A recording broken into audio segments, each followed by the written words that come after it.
ご視聴ありがとうございます。KK です。本日は竹を描いていこうと思います。はがきサイズの紙にも描いてみました。最後までごゆっくりお楽しみください。竹の緑はサップグリーンとブラウンアイロンオキサイドをミックスして作っていきます。黄土色は黄色と茶色をミックスして作っていきます。水滴を用意し、水分調節用の水にします。筆は平筆の14番を使いました。ダブルローディングで描いていきます。節のところで筆を横に揺らし、その後まっすぐに手前に引っ張ります。色を濃くしたい場合はさらに筆に絵の具を取り、その上からもう一度ストロークをしましょう。これを繰り返していきます。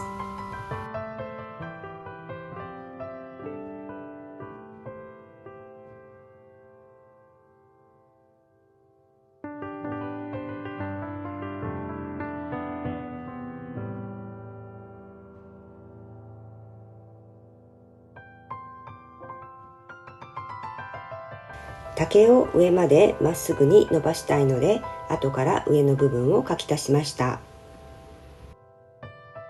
節の位置が隣と同じにならないようにすると良いでしょう。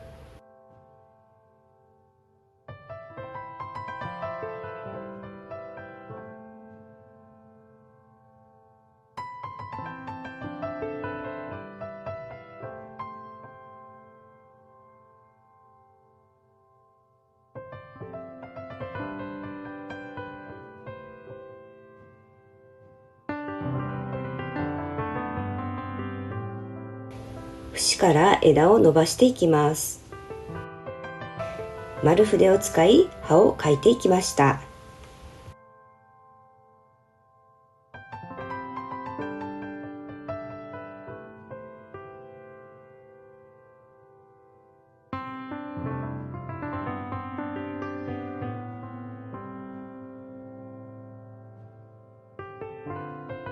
竹の絵が完成しました。額を置いて仕上がり具合を見てみます。すっきりとした絵を飾りたい時に良いのではないでしょうか。竹の春という言葉があります。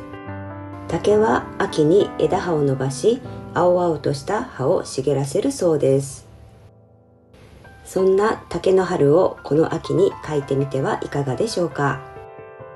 今回ははがきサイズの紙に描いたり、筆の幅を変えて描いたりしています。作品の制作過程を楽しんでいただければ嬉しく思います。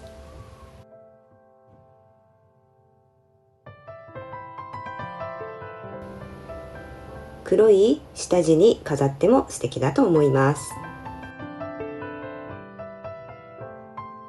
平筆の10番を使って描いています。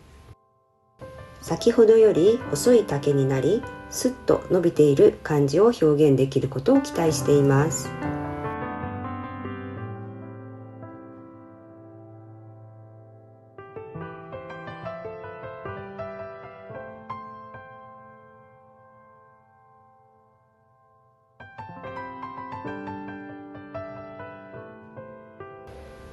竹がスッと伸びた感じを表現できたでしょうか。はがきサイズの紙にも平筆の10番で竹を描いてみました。